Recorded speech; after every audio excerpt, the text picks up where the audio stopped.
नमस्कार साथियों, जैसा कि अब आप लोगों को पता है कि अब लॉकडाउन भी धीरे धीरे खुलने लगा है और जितनी भी चीज़ें हैं वो अपनी रोज़मर्रा की ज़िंदगी में वापस उसी तरीके से होने लगी हैं जैसे वो पहले होती थी। सब चीज़ें धीरे धीरे वापस आ रही हैं, मॉल्स खुलना धीरे धीरे शुरू हो रहे हैं, सिनेमा घर भी थोड़े दिनों में खुलना शुरू हो जाएंगे, जिम खुलना शुरू हो जाएंगे और ऑफिस तो खैर लॉकडाउन में भी खुलते ही रहे। ऑफिस वालों के लिए कोई कमेंट नहीं। इन्हीं सबके बीच जो एक चीज वापस आई है वो है हमारे त्योहार, जैसे कि रक्षाबंधन, उसके बाद 15 अगस्त, जन्माष्टमी वगैरह वगैरह। ये सब त्योहार के बारे में तो हम सब लोगों को पता है, लेकिन चूंकि आप जानते हैं कि ये वाला महीना अगस्त का महीना है, तो इस महीने में एक त्योहार ऐसा और आता है जिसके बारे में आपको 100% जानकारी होना बहुत जरूरी है। हालांकि लोग इसे एक त्योहार के रूप में मनाते हैं, लेकिन कुछ ऐसी बातें हैं जिसकी चूक होने पर आप एक बहुत बड़े ब्लंडर का, बहुत बड़े विश्वासघात का शिकार हो सकते हैं, बहुत बड़े फ्रॉड का शिकार हो सकते हैं। लेकिन आप घबराइए मत, जब तक मैं आपके साथ हूं मैं आपका किसी भी तरीके का कोई नुकसान नहीं होने दूंगा। बस आपको सिर्फ वो चीजें याद रखनी है जो मैं आपको बताने वाला हूं। आज जो हमारे देश की नौजवान पीढ़ी है उसमें मैक्सिमम लड़के हैं, और वो लड़के कौन से हैं? वो 18 से लेके 26-27 साल तक के लड़के हैं। अभी आप सोच रहे होंगे कि मैंने आपको त्योहार के बारे में बताया और अब मैं अचानक से लड़कों के बारे में बता रहा हूँ, ये कैसे दो ट्रैक चल रहे हैं। तो जी हाँ, इस त्योहार का सीधा सीधा संबंध है लड़कों से, और ये त्योहार कोई और नहीं, ये फ्रेंडशिप डे होता है, जिसको कि अगस्त माह के प्रथम सप्ताह के पहले रविवार को मनाया जाता है। तो इस बार जैसे कि आप देख सकते हैं कैलेंडर में ये तिथि 2 अगस्त के दिन पड़ रही है। हाँ, ये जो प्रकोप आने वाला है, ये जो नक्षत्रों की दिशा बदलने वाली है, ये अगस्त माह के प्रारंभ में ही होने वाला है। हालांकि लोग इसे बहुत अच्छी तरीके से मनाते हैं, लेकिन क्या हमारे सारे भाई इसको अच्छी तरीके से मना पाते हैं? जी नहीं, कुछ धोखे का शिकार हो जाते हैं। आप भी ऐसे ही किसी धोखे का शिकार ना हो, इसके लिए मैंने बहुत टाइम रिसर्च करी, स्टडी करी, अपने रिसर्च पेपर बनाए, रात रात तक मैं जगा, मैंने एक पैटर्न तैयार किया। आपने अक्सर सुना होगा कि लड़के जब जवान होते हैं तो वो किसी लड़की के चक्कर में फंस जाते हैं। अक्सर उसके दोस्त, घरवाले, शिक्षक, बड़े लोग ये कहते हैं कि इस उम्र में लड़कियां तो अपने जाल में फंसा लेंगी, फला फला का लड़का फला फला की लड़की के जाल में फंस गया है। तो आखिर ये जाल क्या चीज है? ये कैसा स्ट्रक्चर है? इसका क्या पैटर्न होता है? इसके पीछे का साइंस क्या है? ये कैसे काम करता है? इसके लिए मैंने पिछले मैं 6 या 7 सालों से इसके लिए एक रिसर्च कर रहा था, इसके पैटर्न को ढूंढने की कोशिश कर रहा था। बीच में मेरे पास कई जगह से बुलावे आए, नासा का मैंने ऑफर ठुकरा दिया, मैंने इसरो का ऑफर ठुकरा दिया, इस वजह से उनका चंद्रयान में कुछ गड़बड़ हो गई थी। लेकिन कोई बात नहीं, वो सारी चीजें, जो चीज इंपॉर्टेंट थी, जिसकी शिकार हमारी नौजवान पीढ़ी होने जा रही है, उसके साथ वैसा ना हो। चंद्रयान हम 3 बना लेंगे, लेकिन ये बहुत ज्यादा जरूरी था। अभी भी आपको लग रहा होगा ये सिर्फ कागजी बातें हैं, लेकिन मैं आपको बता चुका हूँ, हमारे चैनल का नाम है द हाफ इंजीनियर। यहाँ पे जो कोई भी बात होती है वो बिना किसी साक्ष्य के नहीं होती। तो मैंने एक स्टडी करी और एक पैटर्न बनाया, मैं आपको पैटर्न दिखाता हूँ। ये रहा वो पैटर्न। ये मेरी काफी सालों की मेहनत का नतीजा है, जिसको कि मैंने पेटेंट के लिए भेज दिया है। इसका पेटेंट मिलेगा या नहीं मिलेगा ये बात की बात है, लेकिन मैं आपको समझाना चाहता हूँ कि कैसे एक लड़की एक लड़के को अपने मायाजाल में, अपने चक्रव्यूह में फंसाती है। तो जैसा कि आप देख सकते हैं कि जो इसका फॉर्मेशन है वो एक चक्रव्यूह की तरह है। इसमें मैं आपको बताऊंगा कैसे एक एक चरण के बाद, एक एक स्टेप के बाद, एक एक कदम के बाद कोई एक लड़का एक लड़की के चक्रव्यूह में फंसता जाता है। तो इस चक्रव्यूह की शुरुआत होती है एक बहुत ही छोटे से शब्द से। आपको सिर्फ ये पहचानना है कि ये शब्द क्या है। ये शब्द कोई और नहीं, ये सिर्फ एक शब्द है जो है HI हाई। सबसे पहली लड़की एक लड़के को फंसाने के लिए उसको HI हाई का मैसेज भेजती है। लड़के को लगता है या तो उसे किसी चीज की जरूरत है या फिर लड़की उससे कुछ चाहती है, और बस अगर वो लड़का उसी समय पर उस HI हाई वाले मैसेज को इग्नोर कर दे तो वो इस चक्रव्यूह में फंसने से बच सकता है। लेकिन नहीं, अमूमन बहुत सारे केसेस में ऐसा भी हमें ऑब्जर्वेशन मिली है कि ये किसी प्रकार की हेल्प के लिए, किसी प्रकार के फेवर के लिए, किसी काम के लिए, इंफॉर्मेशन के लिए भी ये वाला मैसेज भेजा जाता है। तो ये जो सिम्टम होता है HI वाला, ये उतना ज्यादा हाई लेवल का नहीं होता है। ऐसा नहीं है कि इस चक्रव्यूह में सिर्फ आप एक ही सिरे से अंदर घुस सकते हैं। ये चक्रव्यूह इतना खतरनाक है कि आप इसके अलग अलग जगह से इस चक्रव्यूह में प्रवेश कर सकते हैं। सिर्फ आपको पहचानना होगा कि ये कौन सा सिम्टम है, इस चक्र में, इस चरण में कौन सा मैसेज छिपा हुआ है। हाय वाली मैसेज के बाद एक दिन लड़की अचानक से आपको मैसेज भेजती है व्हाट आर यू डूइंग। इससे लड़कों को ऐसा लगता है कि लड़कियां जानने की कोशिश करना चाह रही हैं कि लड़का वास्तव में उस समय क्या कर रहा है। उसे लगता है लड़की उसमें इंटरेस्टेड है, वो जानना चाहती है कि लड़का क्या करता है, लड़के का चाल चलन कैसा है। और उसके बाद लड़का जाने अनजाने में उसके इस मैसेज का भी रिप्लाई कर दे। बात सिर्फ दिनचर्या पूछने तक ही सीमित रहती तो ये बहुत अच्छा था, लेकिन नहीं, इसके बाद परत दर परत और राज ऊपर आने लगते। इसके बाद लड़की एक दिन आपसे पूछेगी क्या आपने अपना डिनर कर लिया। ऐसे में लड़के को लगता है कि लड़की उसकी परवाह करने लगी, उसे टेंशन हो रही है क्या लड़के ने खाना खाया या जो भूखा सो रहा है। वो आपको सजेशन भी दे सकती है कि आज खाने में ये बना लो, तुम खाना खा के सोया करो, ये किया करो, वो किया करो। ये सिर्फ सिंपैथी, एक दिखावा होता है, एक आडंबर होता है। आपको इस जाल में नहीं फंसना है। मैंने आपको सिम्टम बता दिया। जिस दिन आपसे लड़की पूछेगी आपने डिनर कर लिया, वही समझाइए कि आप इस टाइम कौन से स्टेप में खड़े हुए। तो आपको सीधे सीधे इसको इग्नोर मारना है या एक नॉर्मल फॉर्मल सा जवाब देके मामले को सुलटा देना। उसके बाद एक ऐसा सिलसिला शुरू होता है जिसमें जाने अनजाने में हम सब लोग फंस जाते हैं। जी हाँ, वो सिलसिला होता है good morning, good evening, good afternoon और good night, take care, sweet dreams का। वो लड़की जो आपको अपने जाल में फंसाना चाहती है वो आपको इस तरीके के मैसेज रेगुलरली, फ्रीक्वेंटली भेजना शुरू कर देगी और आपको ऐसा लगेगा कि ये जो गुड मॉर्निंग है वो स्पेशल आपके लिए लिखा गया, ये जो गुड नाइट है वो स्पेशल आपके लिए लिखा गया। लेकिन आंकड़ों के आधार पर ये बात स्पष्ट हो चुकी है कि जो गुड मॉर्निंग का मैसेज आप रिसीव करते हैं वो आपसे पहले ऑलरेडी ऑन एन एवरेज 7 लड़कों को भेजा जा चुका हो। इसके बाद वो आपसे पूछेगी हाउ इज योर डे, आपका दिन कैसा रहा।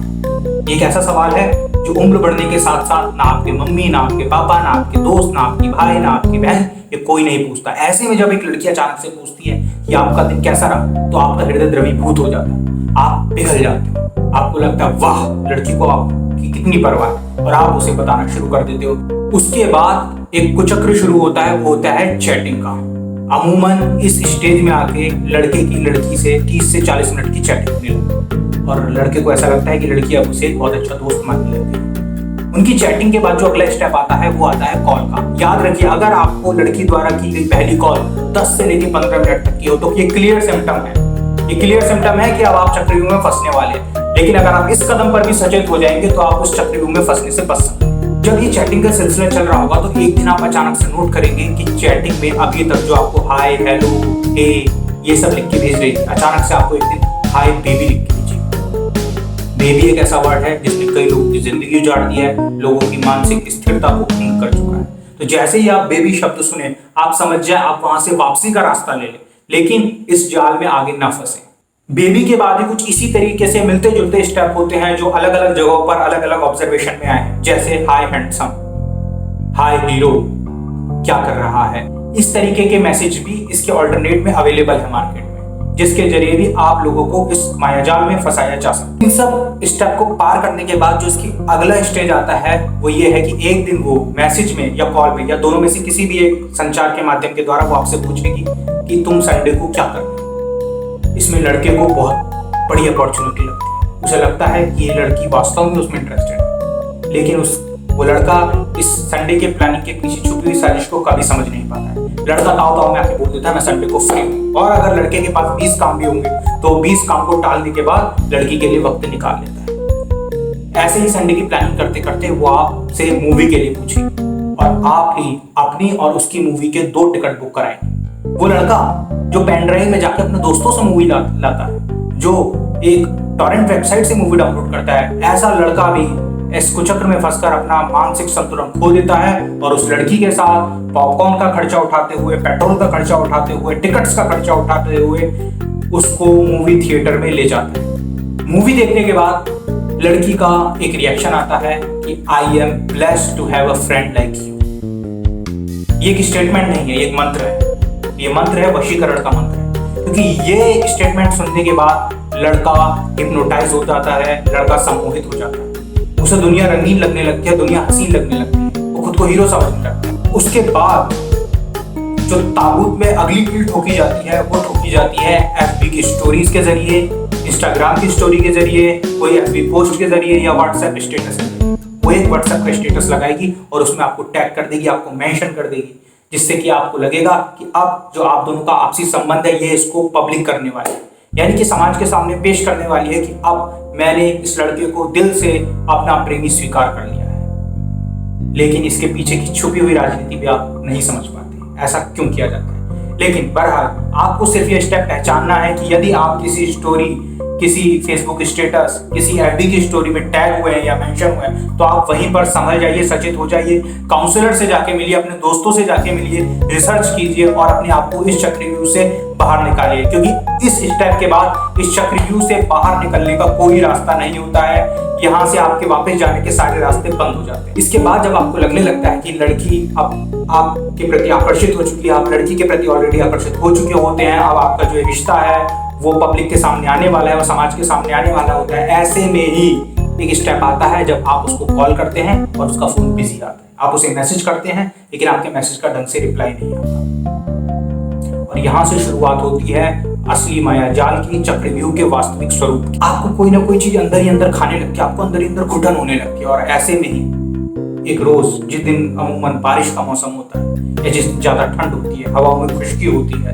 एक नमी होती है, मौसम थोड़ा उदास होता है, ऐसे में वो आपको चैट में, कॉल पर नहीं चैट में आपको बता देती है कि वो राहुल को पसंद करती है। राहुल सिर्फ एक नाम है, राहुल के बदले आशीष, आकाश, अंकुर, अजय, अभिषेक, इस तरीके का कोई भी नाम आपके सामने फूट सकता है, आपके सामने अचानक से प्रस्तुत हो सकता है। आप अपना मानसिक संतुलन खो देंगे, आपकी जिंदगी का चैन, आपकी जिंदगी में जो बहारें आई थी, जो आपका सेल्फ कॉन्फिडेंस आया था, वो अचानक से धीरे धीरे डाउन होना शुरू हो जाएगा। ऐसा नहीं है इसके बाद आपकी सारी बातें खत्म हो जाएगी, इसके बाद भी वो आपको कॉल करेगी, लेकिन ये कॉल की ड्यूरेशन जहां 1 से 1.5 घंटा हुआ करती थी, अब वो कॉल की ड्यूरेशन सिर्फ महज 10 से 12 मिनट तक रह जाएगी। और कॉल के बीच में ही वो बोलेगी कि रुको, मैं तुमसे थोड़ी देर बाद बात करती हूँ, मम्मी आ गए, पापा आ गए, मौसी आ गई, चाचा आ गए, ताई का फोन आ रहा है, ताऊ का फोन आ रहा है। लेकिन इसके पीछे की असली वजह होती है कि फोन उसके बॉयफ्रेंड का आ रहा होता है, फोन किसी राहुल, आकाश, अंकुर, अजय, विजय का आ रहा है। उसके बाद आप उसे कितने भी मैसेज कर लें, आपको रिप्लाई बहुत ज्यादा लेट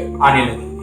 धीरे धीरे वो और ज्यादा बिजी होने लग जाएगी, और ज्यादा बिजी होने लग जाएगी। आपके 10 मैसेज के रिप्लाई में सिर्फ आपको एक मैसेज लिखेगी, TTYL, talk to you later, कि अभी मेरे पास तुमसे बात करने का समय नहीं है, मैं तुमसे बात तो करूंगी लेकिन बाद में बात करूंगी।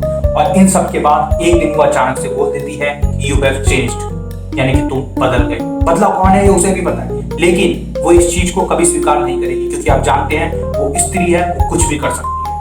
वो पूरा ठीकरा आपके सर पे फोड़ेगी कि तुम बदल गए हो, मैं तो पुरानी जैसी। और एक दिन जब आप झल्लाहट में उसको फोन करेंगे तो बता देगी कि तुम्हारी औकात क्या है। वो बोल देगी कि राहुल मेरा प्यार है, अंकुर मेरा प्यार है, और तुम मेरे सिर्फ एक अच्छे दोस्त हो, और तुम्हारी हरकतें इसी तरीके की रही तो ये दोस्ती का दर्जा भी तुमसे छीन लिया जाएगा। उसके बाद आखिरी के 3 स्टेप आप लोगों के सामने आएंगे। ये 3 स्टेप आप समझ लीजिए कि आपकी आखिरी सांसें हैं, आपके ताबूत की आखिरी 3 कीलें। पहला स्टेप होता है कि आपके मैसेज सीन तो हो जाएंगे लेकिन उसका कोई रिप्लाई नहीं आएगा। इसका अगला स्टेप होता है कि आपके मैसेज में डबल टिक तो हो जाएगा लेकिन वो डबल टिक कभी भी ब्लू नहीं हो, यानी कि आपके मैसेज इग्नोर वाले जोन में चले। और आखिरी स्टेप होता है कि आप उसे मैसेज भेजेंगे और उस मैसेज में सिर्फ और सिर्फ एक ही टिक होगा, जी हाँ, आप ब्लॉक हो चुके, आप उसकी टीपी सुनेंगे। और फाइनली तब आपको ये रियलाइज होगा आपका अच्छे से कट चुका है, आप चक्रव्यूह में फंस चुके हैं, धस चुके हैं, जिंदगी की चौपट सत्यानाश। आपको सिर्फ ये करना है जो मैंने आपको स्टेप बताए हैं, आपको सिर्फ रिकॉग्नाइज करने हैं और एनालाइज कर लेना है कि आप इस टाइम इस चक्रव्यूह के, इस मायाजाल के कौन सी पोजीशन में खड़े हैं। यदि आप इससे बाहर आ सकते हैं तो बहुत अच्छी बात है। अगर आपको ऐसा लगता है कि अभी भी इससे बाहर आने का मार्ग है तो किसी काउंसलर से मिलिए, मेरे से डायरेक्ट कांटेक्ट कीजिए। तो बस अंत में मैं इतना ही कहना चाहूंगा कि फ्रेंडशिप डे के इस अवसर पर सावधान रहे, सतर्क